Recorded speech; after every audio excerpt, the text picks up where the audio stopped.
Udah lihat belum? Udah, Halo, Bu. halo. Udah, Bu. ya. Memang itu tadi tuh ya. Nah, jadi kondisi kemiskinan itu akan bisa menyebabkan dan disebabkan oleh rendahnya tingkat edukasi. Terutama kenapa di sini disebutnya little education of women, karena ibu itu sebagai pengasuh dan pendidik di rumah. Ya. Nah, kalau misalnya tingkat edukasi yang rendah itu dia nggak tahu apa-apa tentang makanan apa sih yang harus diberikan pada anak usia bayi, balita, lalu usia sekolah, terus makin ke atas ya, makan apa yang diberikan. Mungkin dia asal karena kondisi kemiskinan itu tadi, ditambah dengan edukasi yang rendah. Ya. Nah, kalau misalnya apa yang asupan yang masuk ke dalam anak asupan makanan yang masuk ke anaknya itu atau ibunya juga ya dalam kondisi hamilnya dia juga kan karena edukasinya tingkat pendidikannya rendah sehingga dia nggak tahu nih pada saat dia hamil dia harus makan apa ya jadi itu sebuah vicious cycle lingkaran yang nggak bisa berhenti jadi sehingga disebut ini adalah kemiskinan ini ada pangkal dari segala penyakit. Nah, dia nggak tahu nih kalau misalnya uh, even pada saat dia hamil atau dia sebelum menikah, dia nggak tahu uh, asupan makanan itu penting buat misalnya nanti anaknya pada saat di kandungan atau pada saat dia lahir atau pada saat dia usia-usia balita terus usia sekolah kan itu kan uh, makanan itu penting buat perkembangan seluruh organ tubuh anaknya. Nah itu pentingnya tuh memilah-milah makanan yang uh, apa baik ya buat uh, pengasuhan pada kondisi ini adalah pengasuhan anak. Nah dia nggak tahu kalau misalnya ada sistem imun. Jadi sistem imun ini kenapa sih sistem imun itu berperan? Karena sistem imun itu rendah, itu akan menimbulkan segala macam penyakit. Jadi sistem imun ini sebagai mekanisme pertahanan tubuh kita. Kalau sistem imun ini rendah, otomatis kita gampang terkena penyakit atau anak-anaknya akan gampang terkena penyakit. Ya, karena itu adalah satu-satunya mekanisme pertahanan tubuh kita yang diberikan oleh Allah ya. Jadi kalau misalnya itu rendah, otomatis misalnya asupan makanan itu, kalau sistem imun itu rendah, itu akan mudah terserang penyakit. Nah, sistem imun ini rendah atau tinggi itu dipengaruhi oleh makanan yang kita makan. Nggak bisa kita makan untuk orang misalnya contoh ya vegan, makan makanan uh, vegan apa tuh hanya sayur-sayuran ya tanpa ada protein apapun itu nggak akan bisa memicu apa imunitas tubuh. Memang di sayur-sayuran banyak terkandung mikronutrien seperti vitamin, mineral ya. Tapi vitamin yang larut dalam lemak seperti ADEK itu kan tidak terkandung di bahan makanan sayuran. Nah, di situ berarti dia karena ini loh, semua vitamin itu bekerja sama untuk membantu sistem imun.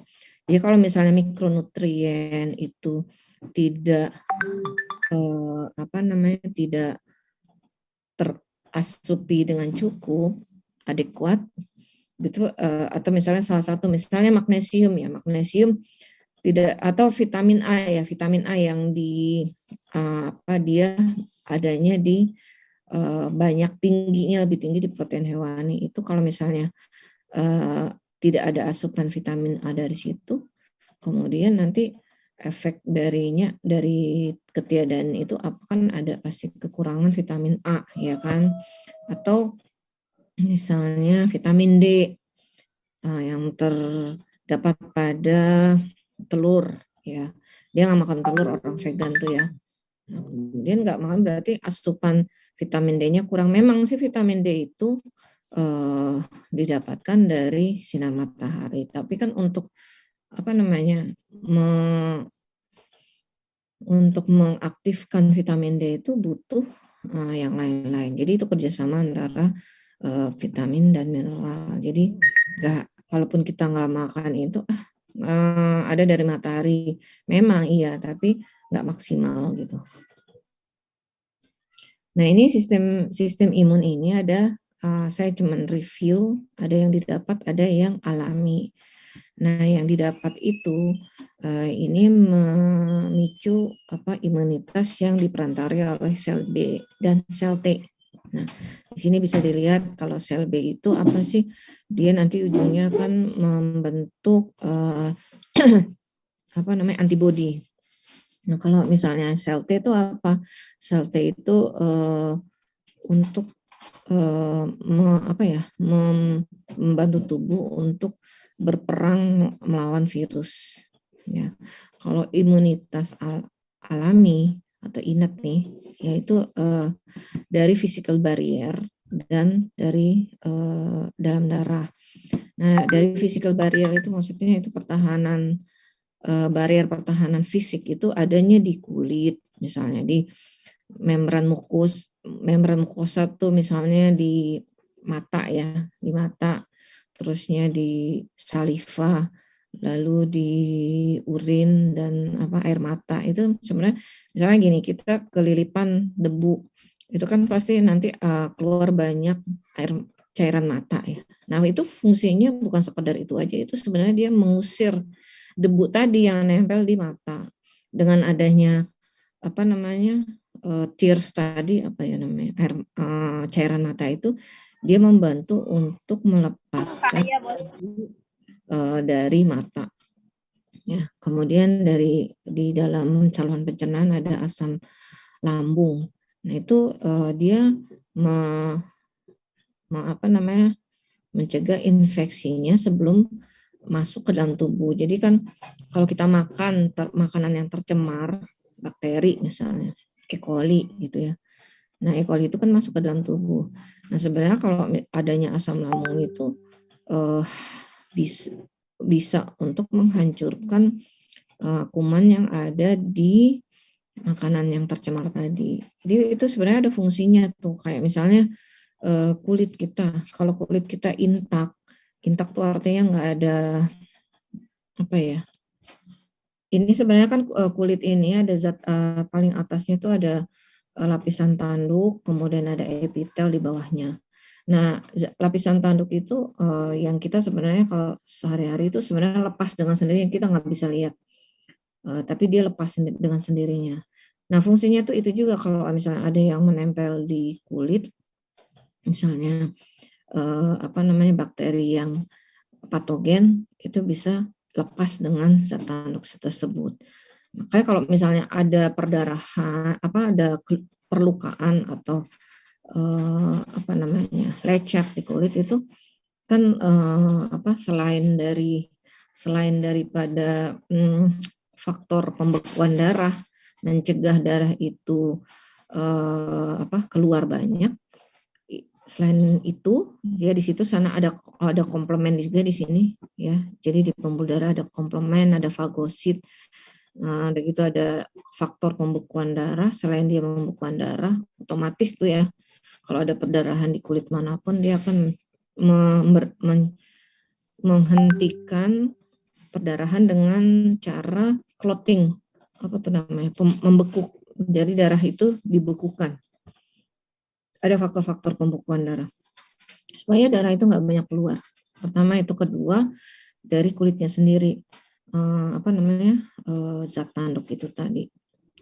Jadi tubuh kita ini nggak steril sama sekali, nggak. Di kulit itu ada kuman. Sama kayak kalau kita lihat misalnya apa tuh binatang apa ya yang di permukaan kulitnya itu banyak banyak apa kayak ikan paus apa ya,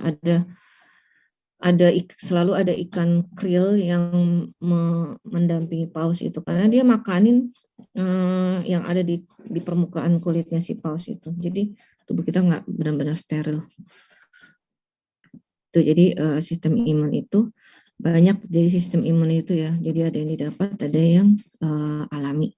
Yang didapat itu tadi yang utama, yang istilahnya fisik, barrier fisik itu ini, kemudian dari darahnya itu ada komplement kasket. Ini komplement kasket itu tadi pembukaan darah sama fagosit ya. Ada sel fagosit, jadi dia memfagosit kuman yang, misalnya ada kuman yang patogen. Lalu yang didapat itu dengan perantara sel B, dan sel B ini yang nantinya akan membentuk ya, antibodi ya, imunoglobulin A, B, C, D, E sampai G. Sama satu lagi sel T immunity ya.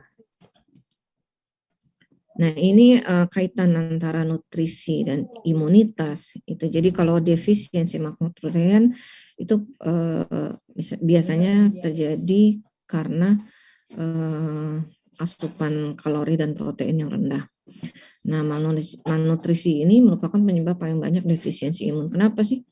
Kenapa, ada nggak yang bisa menjawab kenapa kalau misalnya protein, kalori ini bisa didapatkan dari karbohidrat, lemak, dan protein. Itu kalau misalnya defisiensi salah satu zat makronutrien itu bisa menyebabkan defisiensi imun di dunia. Kira-kira ada yang bisa menerangkan nggak kaitan hubungan antara defisiensi makronutrien dengan defisiensi imun?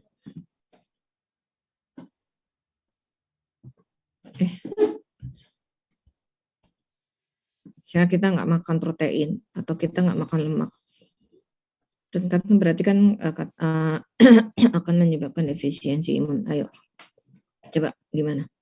Ada yang bisa menghubungkan?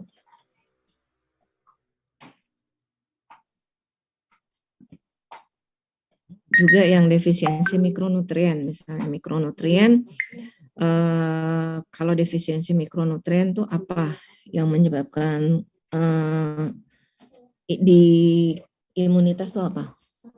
Ada nggak yang bisa memberikan argumentasinya mengenai hal ini?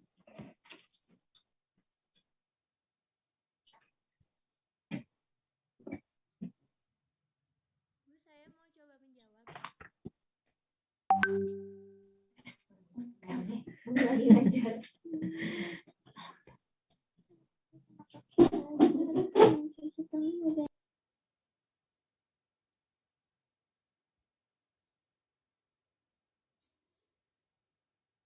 Ibunya diem. Kayaknya lagi ngobrol sama orang di rumah.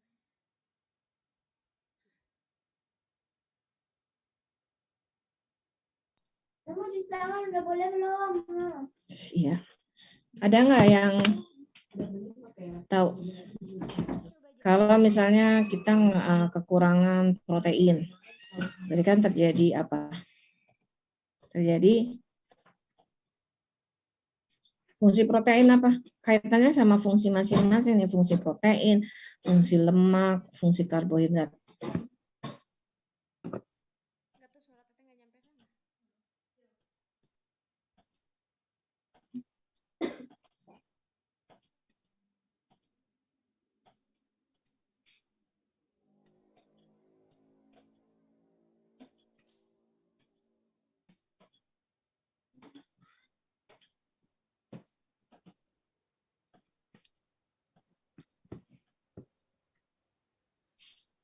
Sylvia, coba Sylvia.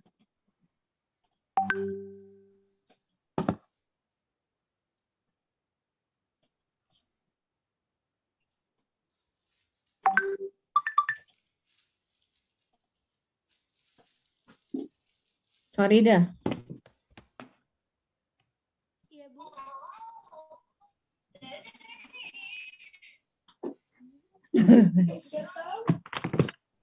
Farida gimana? Mungkin karena ini Bu. Jadi makronutrien dan mikronutrien itu kan dibutuhkan untuk pembuatan antibodi. Jadi kalau misalnya terjadi defisiensi itu jadi antibodinya berkurang, jadi imunitasnya juga terjadi defisiensi imunitas gitu Bu.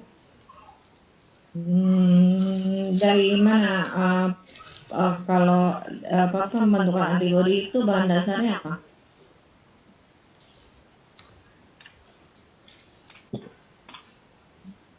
Fungsi protein deh apa? Misalnya kekurangan asupan protein. Fungsi protein sendiri apa?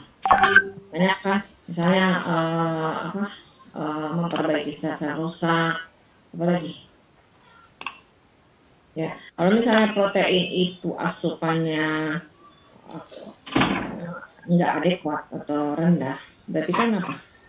Fungsinya itu nggak bisa dijalankan kan? Terus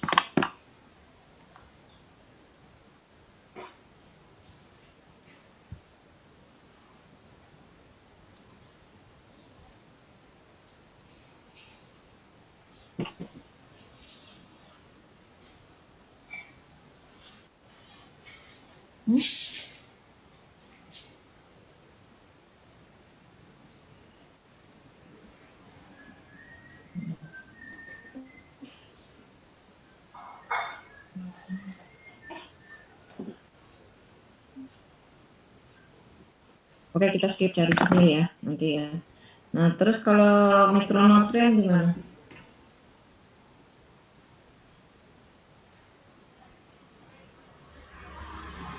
Kaitannya sama ini, ingat nggak pelajaran biokimia misalnya siklus Krebs,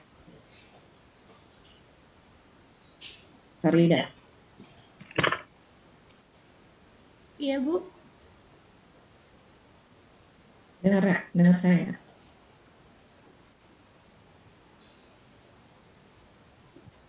Viola, mana Viola? Coba tes suara. Restu dari tadi kok connecting audio ya? Kenapa ya? Enggak dicari ya, coba ya. Jadi defisiensi makronutrien. Nah ini sama mikronutrien ini hubungannya apa dengan defisiensi imunnya? Berikutnya ini udah ya kemarin, jadi penyebab dari malnutrisi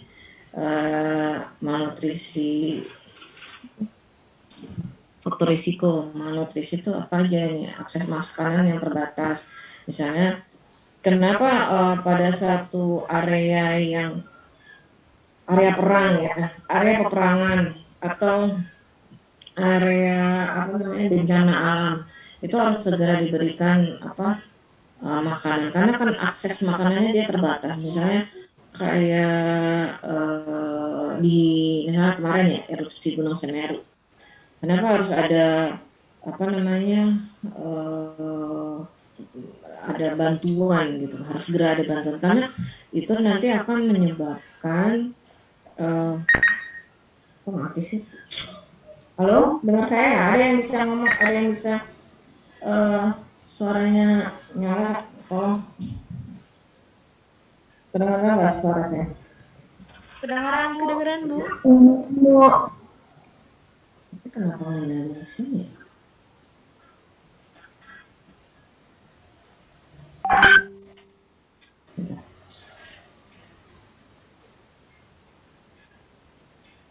Ya, pada daerah bencana atau daerah yang peperangan harus segera dibantu.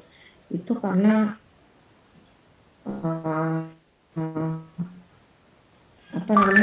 pada karena terlintas lalu lintas darat ya, atau mandat itu itu seharusnya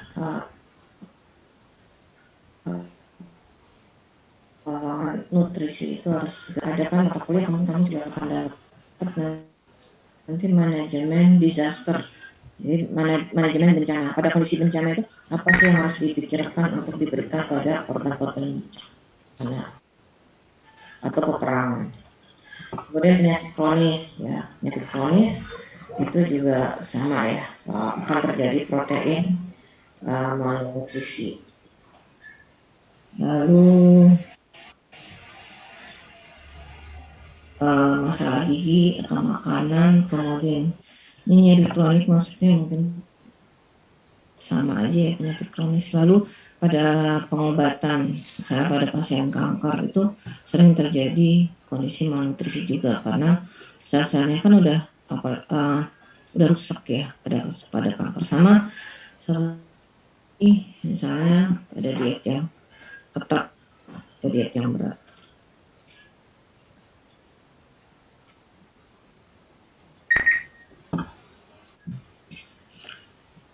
Nah ini tadi ya hubungan misalnya malnutrisi protein dengan malnutrisi protein energi. Kenapa tadi ya hubungannya sama imunitas yang rendah? Karena dia mengganggu imunitas bawaan dan imunitas didapat. Nah, jadi di sini yang terganggu adalah fungsi fagosit nih. Protein ya, peran protein di sini. Lalu kalau imunitas didapat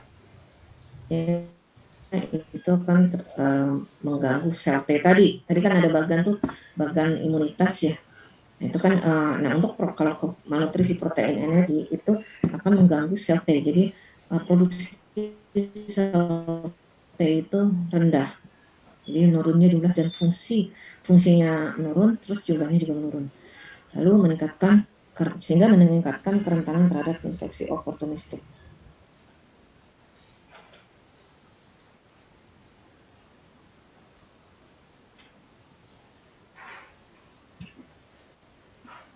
Lalu apa aja sih di sini yang berperan ya mikromaterialnya itu sih besi, zinc, koper, selenium, sama vitamin-vitamin, semua vitamin.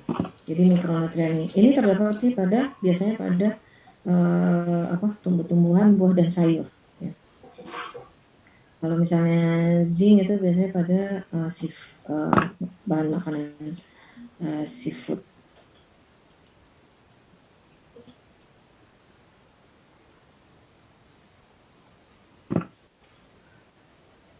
Lalu nah ini kan besi itu fungsi dari, nah itu tadi kan protein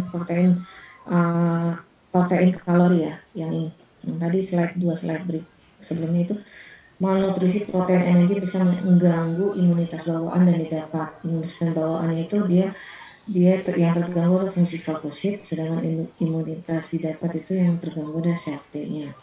Nah, untuk mikronutrien itu kan yang utama ini ya, ada 5 ini. Nah, ini kalau misalnya fungsi dari mikronutrien iron ini, zat besi itu adalah dia membantu perkembangan sel T, lalu menghasilkan beberapa ya, si iron ini penting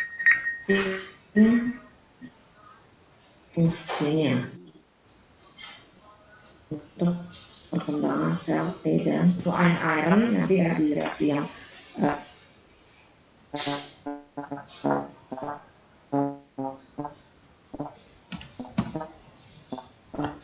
Maaf Bu, suaranya putus-putus.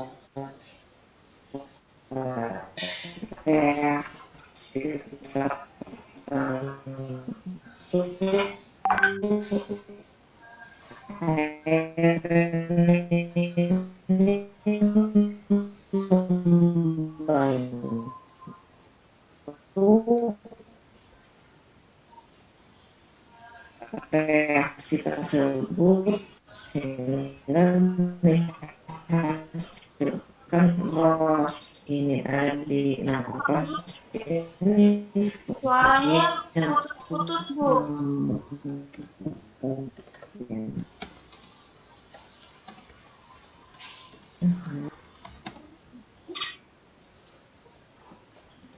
Suaranya Bu.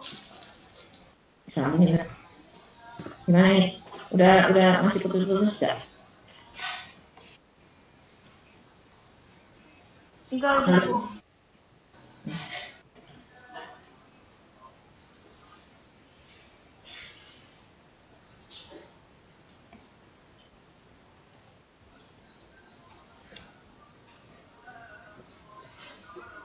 nggak bisa ya udah gimana itu tadi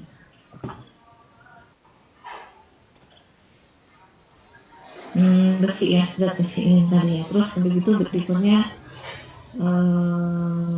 ini besi lagi. Nah, kalau kekurangan zat besi itu apa sih? Nah, defisiensinya itu akan berhubungan dengan misalnya anemia. Pasti ada penyakit anemia. Kenapa besi? Besi penting. Kenapa defisiensi besi bisa menyebabkan anemia? Ada yang bisa tahu nggak?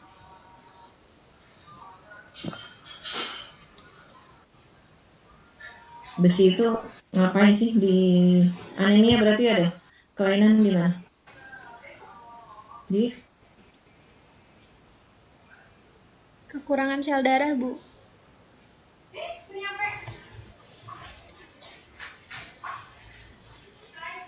anemia. Nah, kalau misalnya besi, hubungan besi itu sama si sel darahnya apa?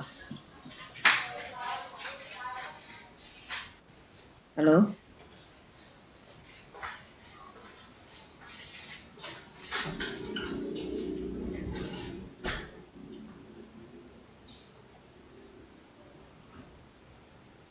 Suara saya dengar. Putus-putus, Bu. Kenapa lah suka putus-putus ya?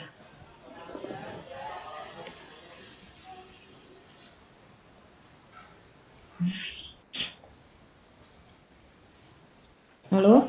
Terdengar? Udah terdengar, Bu. Ya, besi ke sel darah merah apa sih? Ngapain sih dia si besi itu di sel darah merah?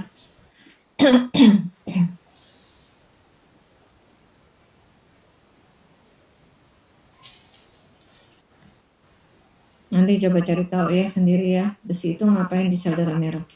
Sehingga kalau misalnya kekurangan besi akan terjadi anemia. Apa sih hubungannya si besi sama sel darah merah? Anemia, pucat, kelelahan itu karena defisiensi besi. Lalu bisa juga terjadi infeksi. Ya. Nah, masalah imunnya apa sih? Itu dia adalah menurunnya aktivitas fagosip. Jadi kalau misalnya defisiensi besi, masalah imunnya apa? Menurut fagosip, aktivitas Itu fagosip bukannya itu kena ompol. rendah. Lalu respon sel T-nya juga rendah, sehingga risiko infeksi parasit dan jamur atau kandida. Lalu menurunnya kadar imunoglobulin. Ya. Terus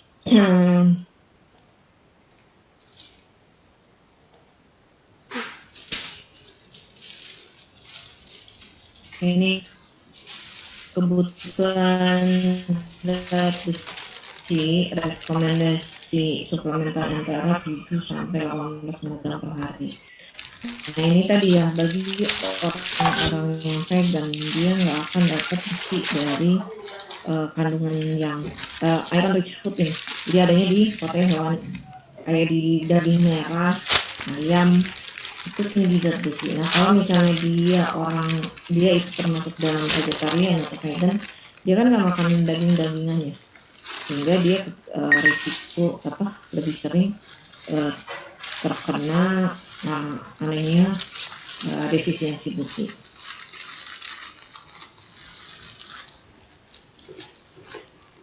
Ada besi di ini adanya di daging merah dan ayam.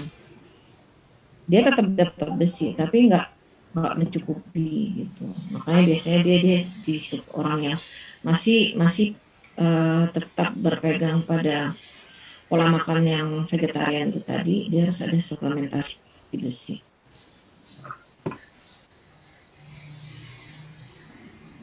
Berikutnya zinc ya, dan B, lalu menstimulasi sistem komplement.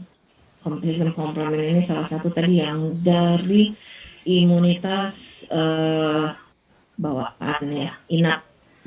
Lalu stimulasi fagosit ya, jadi dia menurunkan resiko pneumonia. Jadi kerjanya itu di saluran pernafasan. di area apa namanya, di area saluran pernafasan. Jadi dia menurunkan risiko pneumonia fagosit ini ya.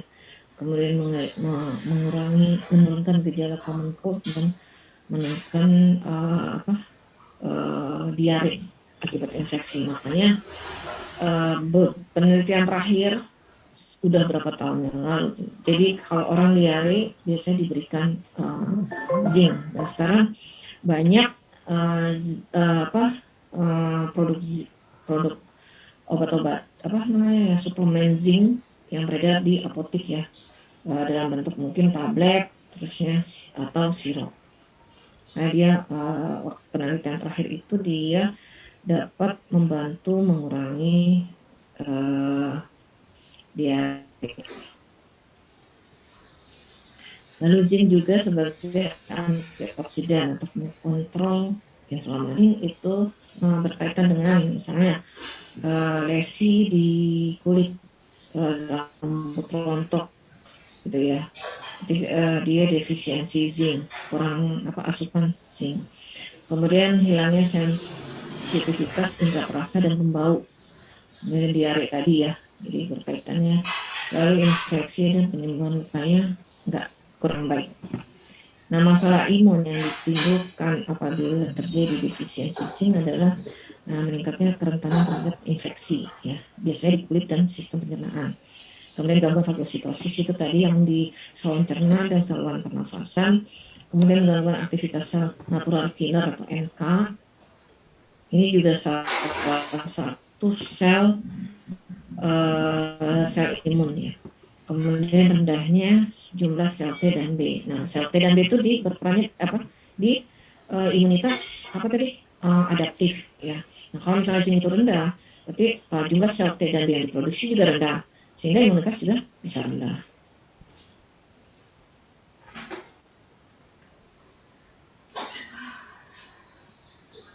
Ini suplementasi kalau zinc ya sampai 11 mg per hari. Dan ini adalah makanan-makanan yang mengandung tinggi zinc ya. Di sini ada tiram, kerang-kerangan ya. Biasanya dari makanan laut dia banyak mengandung zinc.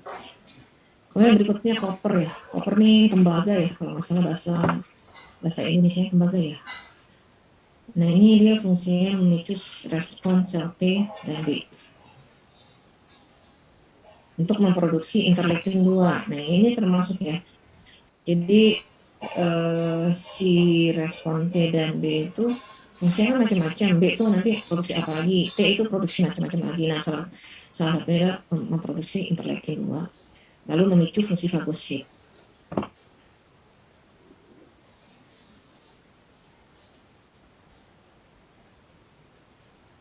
Nah defisiensinya itu berkaitan dengan kondisi neutropenia dan anemia. Serta neutropenia ini apa? Neutropenia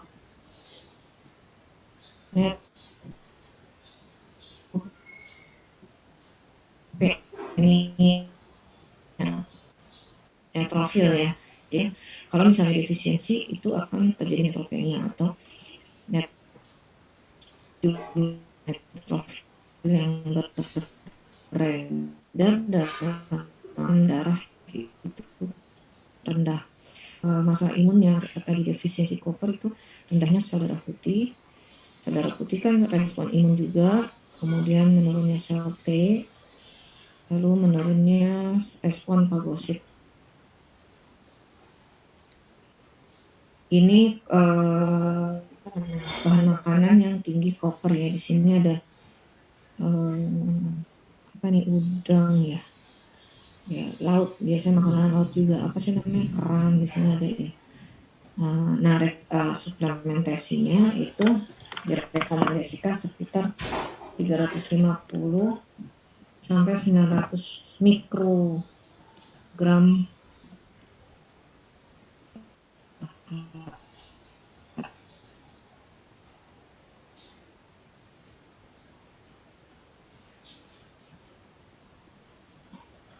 selenium itu efeknya fungsinya sebagai efek antioksidan. Jadi dia memicu produksi terbatas dari proses ya. Proses ini tadi ya sama pada kemarin, jadi dia punya efek antioksidan. Lalu dia juga menstimulasi respon imun secara umum sel sel-sel imun tubuh. Jadi di dalam tubuh itu banyak sekali sebenarnya proteksi terhadap benda-benda asing, dari baik itu virus, kuman, atau jamur dan lain-lain. Si virus ya, kalau misalnya terjadi infeksi pada virus ini, dia kalau defisiensi selenium itu kondisinya dampak yang diberikan pada infeksi virus itu bisa berat pada tubuh manusia karena kekurangan sel ini itu hilangnya pertahanan host antioksidan tubuh, lalu menurunnya fungsi sel darah putih dan sel NK.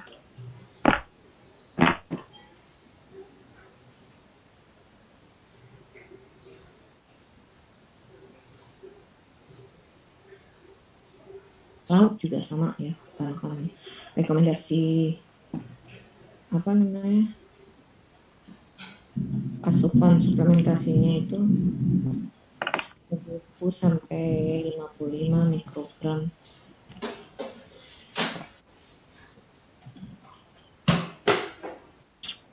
bisa pakai. Berikutnya vitamin A nih ya, vitamin A ya. Nah, dia fungsinya apa? Mensupport fungsi dan struktur sel mukosa di mata, di paru, sama di saluran cerna. Lalu memicu respon terhadap infeksi bakteri. Lalu mempengaruhi fungsi dan pertumbuhan sel B, sama mempengaruhi aktivasi T.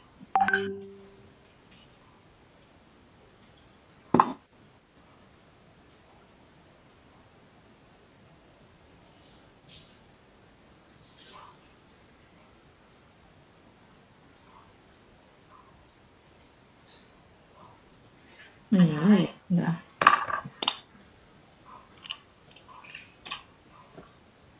Nah, ini fungsinya ya terhadap imun.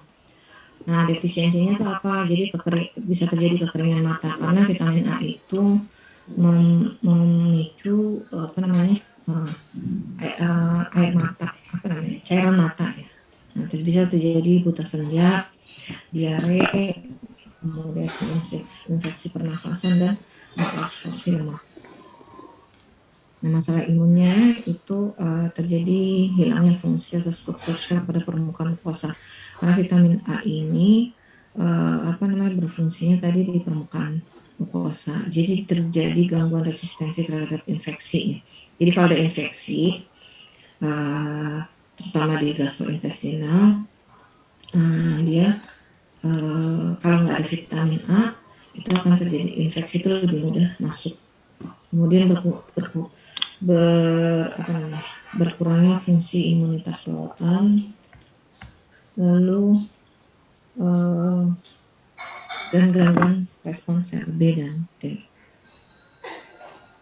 Ini suplementasi vitamin A ya, ada di wortel dan ada daging merah, pepaya, ikan dan lain-lain. Nah, rekomendasi suplementasinya itu 1.000 sampai 3.000 international unit per hari.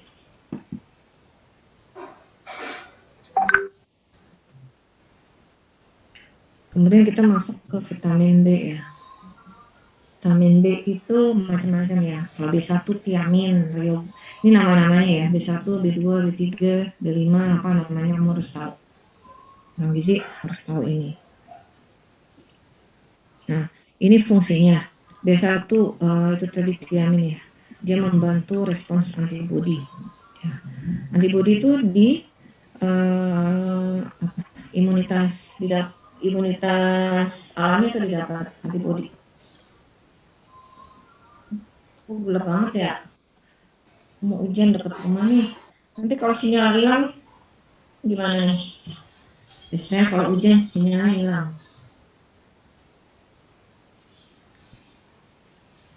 Vitamin B, antibodi tadi di bagian adaptif atau inap?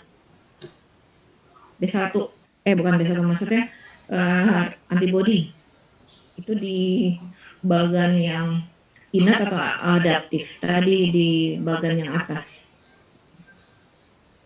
Siapa yang nyimak?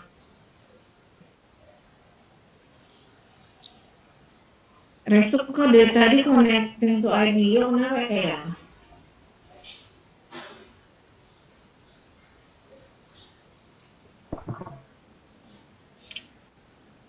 Farida? Iya, Bu. Ya. Kalau antibodi itu ada di bagian imunitas adaptif atau inap? Tadi di atas. Lupa. Antibodi. Oke, nanti lihat lagi. Kemudian B2 sama di antibodi juga. Niacin itu di apa nih nanti di belakang ya, diterangin. Kemudian B5 itu antibodi juga, produksi dan pelepasan antibodi ya. Kemudian piridoksin itu di sel T dan B ya, pematangan dan produksi sel T dan B. Lalu folic acid itu asam folat ya. Itu dia produksi dan maturasi pematangan sel T. Kemudian B12 atau cyanokobalamin itu NK sel sama sel T dan B. Nah ini beda-beda ya, apa namanya, kebutuhan vitamin B ya. Jadi ini ada vitamin B itu ada di keju, telur, apa lagi? Bisa dilihat di sini ya, kacang-kacangan, susu, produk dairy milk.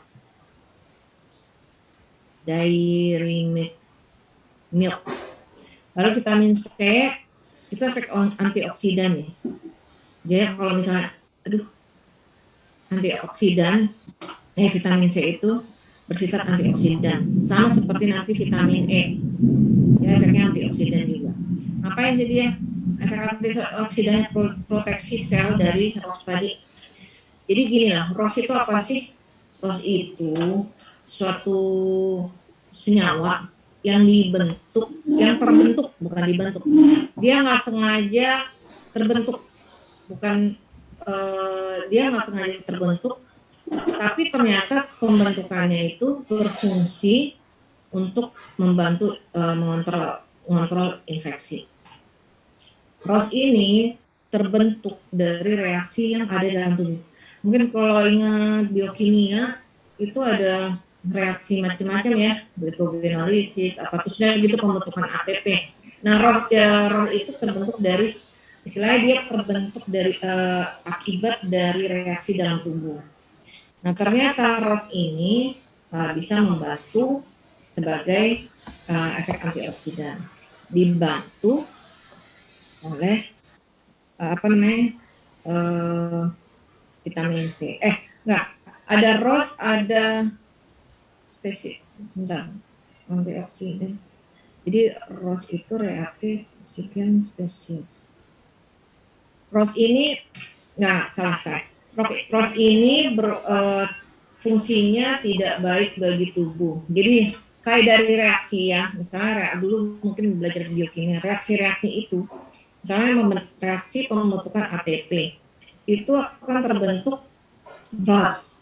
Nah, ROS ini itu bersifat jelek karena dia akan merusak apa itu namanya sel, membran sel. Dan dia kalau nempel di sel, dia akan merusak membran sel. Semakin banyak ROS di membran sel, sel itu akan rusak. Nah, untuk membantu menghilangkan ROS ini, itu kita perlu antioksidan yang didapat dari makanan. Sekarang sih udah ada suplemen yang dijual di apotek, dia semua kan misalnya antioksidan vitamin E, ya kan, itu termasuk untuk menangkap si ROS ini. Jadi dia vitamin antioksidan ini seperti vitamin C, vitamin apalagi tadi E, ya contohnya, itu kalau ada vitamin itu, ROS yang terbentuk tuh akan ditangkap sama si vitamin ini, kemudian dibuang. Jadi dia kayak apa ya, kayak pemulung. Dia tuh vitamin C sama vitamin E itu seperti pemulung, dia mulung-mulungin ROS yang nempel-nempel di permukaan membran sel. Karena kalau dia dibiarin, ROS itu akan merusak sel sehingga terjadi yang disebut-sebut mungkin sama orang itu penuaan dini. Jadi dia merusak membran sel dan merusak sel. Sehingga sel itu nggak intak lagi, terusnya gitu dia membrannya kan kalau misalnya sel itu satu sel itu membrannya itu intak ya, bulat gitu ya. Memang ada pori-porinya, tapi yang keluar masuk itu zat tertentu aja. Nah kalau dia nempel di permukaan membran sel, itu dia akan merusak membran itu sehingga bisa jadi selnya yang tadinya ketebalannya cukup untuk menangkal dari infeksi, dia akan merusak sehingga bisa gampang terinfeksi. Nah ini tadi fungsi vitamin antioksidan tadi untuk menangkapin kayak pemulung ya, dia fungsinya seperti pemulung, mulung-mulungin ROS tadi yang nempel di permukaan sel. Lalu bisa jadi vitamin C itu memiliki aktivitas antivirus ya. Nah itu tadi dengan membantu gejala dari common cold akibat kerja ROS di permukaan epitel jalan nafas. Sebenarnya ROS ini bisa di permukaan apapun, sel apapun, nggak hanya di jalan nafas. Lalu meningkatkan fungsi imunitas inap dan adaptif. Berikutnya, nah kalau kekurangan udah tahu ya, kalau misalnya terjadi kekurangan vitamin C itu terjadi bercak-bercak perdarahan di kulit ya, purpura atau petekian namanya. Lalu proses penyembuhannya tidak sempurna atau rendah. Ya misalnya pada sariawan ya. Kemudian nah itu masalah imunnya itu terganggunya sintesis kolagen untuk pertama. Karena kolagen di kulit itu fungsinya untuk supaya kulit kita tuh intak, nggak bocor. Nah, kulit kita tuh intak tuh artinya dia epitel itu satu sama lain kan melekat kuat ya. Ada tight junction-nya, ada kayak apa namanya, sel itu kan berjejer. Nah, antara satu sel dengan sel lain itu dia ada tight junction. Tight junction itu dia fungsinya untuk kayak apa ya, hubungan dia mencegah lingkungan sel itu terganggu. Kalau misalnya nggak ada tight junction itu akan terganggu lingkungan selnya. Nah ini fungsinya dari kolagen itu tadi. Nah kalau misalnya kolagennya itu nggak ada, ini akan nggak intak, lama-lama akan terbuka, sel itu renggang hubungan antar selnya. Padahal sebenarnya yang normalnya hubungan antar selnya itu ketat ya, kuat. Lalu terganggunya performa antioksidan, meningkatnya produksi radikal bebas. Nah ini tadi yang radikal bebas itu sama dengan ROS itu tadi. Jadi yang disebut-sebut reaktif oksigen spesies atau ROS itu bahasa kitanya radikal bebas. Ini vitamin C, udah tahu lah ya, misalnya adanya di mana ya. Ini bahan makanannya. Nah kemudian vitamin D ya, nah penting untuk fungsi fagosit. Dia membatasi respon inflamasi yang diperangkarai oleh subtipe sel T spesifik. Jadi membantu proses penyembuhan luka. Dan vitamin D ini kita dapatkan dari matahari ya. Jadi tapi diaktifkannya dalam tubuh. Banyak orang yang sebenarnya berjemur, tapi berjemur kalau dia diaktifkan oleh sinar matahari tadi. Jadi vitamin D yang kita terima dari matahari itu belum yang aktif. Jadi kulit kita menyerap vitamin D dari matahari, kemudian vitamin D itu di dalam nanti diserap oleh kulit, kemudian akan membantu aktivitas fagosit, ya. Nah, ini kalau kekurangan vitamin D itu akan menyebabkan ini, ya, diabetes atau disease ricket.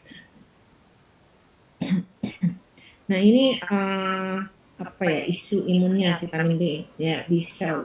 Dia berperannya di sel B dan sel T.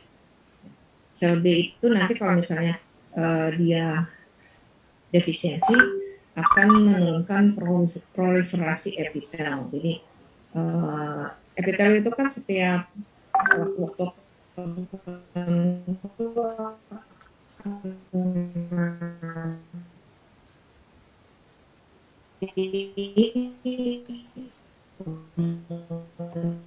Maaf Bu, putus-putus suaranya. digantungkan dengan epitel yang baru. Nah, pada misalnya pada kekurangan vitamin D itu akan menurunkan proliferasi epitel tersebut. Lalu menurut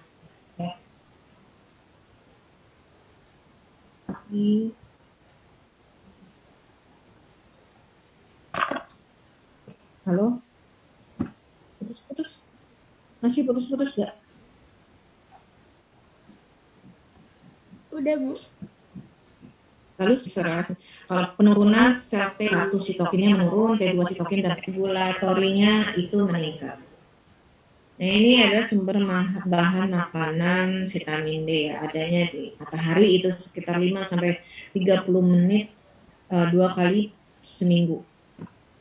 Kemudian makanan yang ada itu misalnya ikan, kemudian kuning telur ya, vitamin D. Nah, suplementasinya itu biasanya dalam bentuk D2 atau D3 ya, ergokalsiferol sama kolekalsiferol. Rekomendasinya sekitar 600 sampai 800 international unit. Untuk penyembuhan itu 1000 sampai 4000 international unit. Berikutnya vitamin E. Dia bersifat antioksidan sama seperti vitamin C tadi. Ya, dia memproteksi sel, kerusakan sel dari radikal bebas itu tadi, karena dia bersifat antioksidan sehingga dia kerjanya memunguti radikal bebas tadi. Kemudian punya efek terhadap imunitas innat dan adaptif.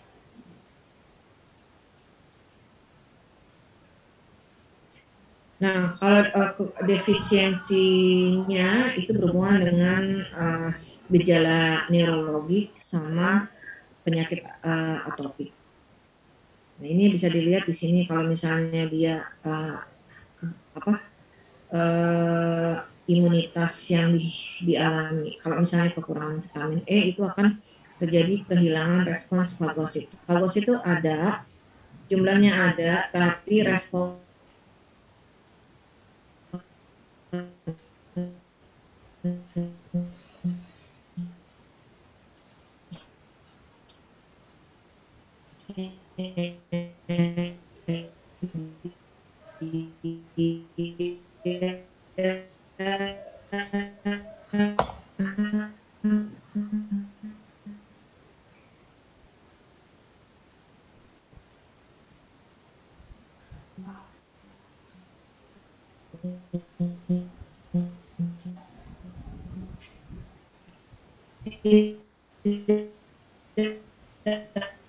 baik.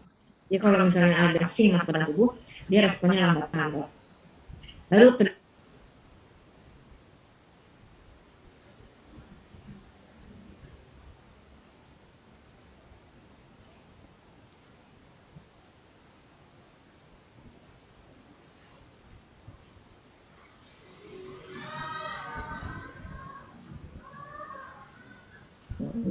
halo? Aduh, ini kan tempat kamu hujan nggak? Tempat kalian hujan nggak? Tempat saya gelap banget hujan. Iya. Gerimis, saya udah petar-petir dari tadi. Makanya suka hilang timbul. Jadi kalau misalnya bilang kita tutup sampai maghrib ya, ntar lagi maghrib kan. Nanti saya share. Nah, ini kalau misalnya mau ujian bisa besok atau Sabtu terserah UTS ya. Bahannya itu tadi 4 ya. Benar nggak sih? Demam, infeksi ini sama apa satu lagi ya? Sylvia. Baru 3, Bu. Bukannya 4 ya? Pendahuluan apa tuh kemarin? Pendahuluan, demam, sama penyakit infeksi, Bu. Ya udah cukup. Soal aja ya, esai. Mau hari Sabtu pagi atau Jumat? Jumat jam 10. Mau Sabtu pagi atau Jumat jam 11 deh. Jam pagi saya ada. Iya. Setengah 9, setengah 10, setengah 11. Jam 11. Kalian kan perempuan semua nih, nggak sholat Jumat kan ya? Nah, besok gimana? Atau mau Sabtu?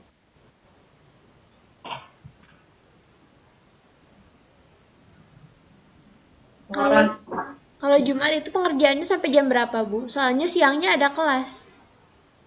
Jam? Jam 1. Jam berapa kelas? Jam 1, Bu. Mata kuliah apa ya? Mata kuliah apa, Bu Feby? Bu Astri, Manajemen Industri dan Pelayanan Gizi. Oh. Jam 11 sampai jam 12 aja kali ya? Atau paling lamanya setengah 1? Mau Sabtu apa besok? Atau setelah Bu Astri? Serah. Nanti dirundingkan aja ya, mau besok atau jadi besok itu saya tuh ada UTS kemarin ya, tertunda ya. Ada tiga mata kuliah nih. Pagi tuh ada, terusnya kuliah deh yang siang jam 10. Terus kalian mau ke sore atau jam 11-nya atau Sabtu paginya, terserah, nanti dirundingkan aja ya, nanti infoin saya. Ini nanti saya kirim. Jadi demam apalagi tadi, infeksi sama ini ya, saya tahan. Sylvia ya, Sylvia. Yang kontak saya Sylvia kan ya? PJ-nya siapa? Sylvia.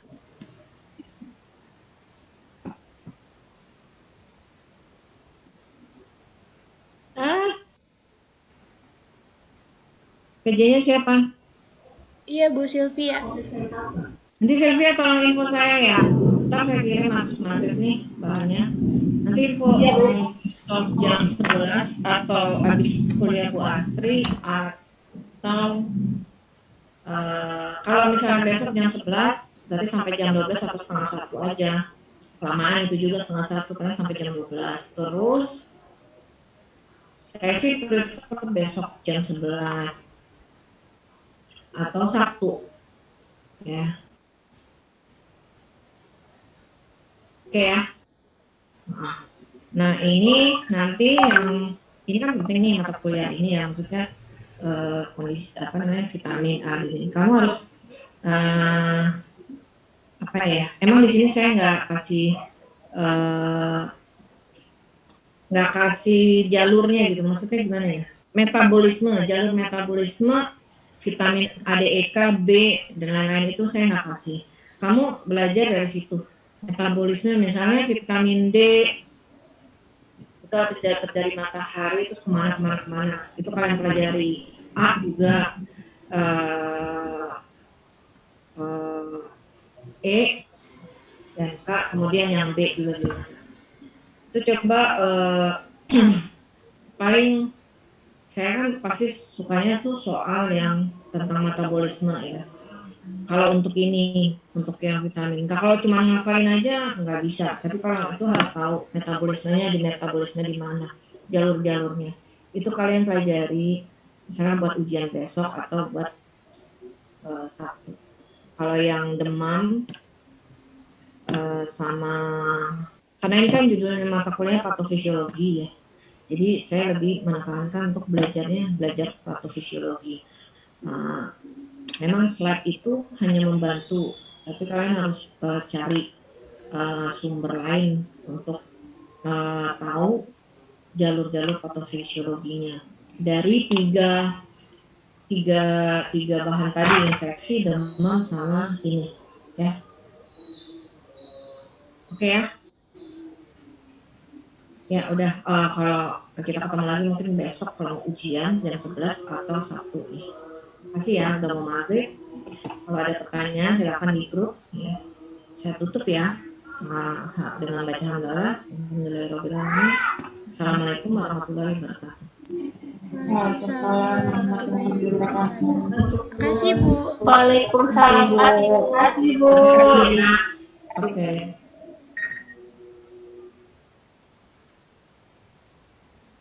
Ujian.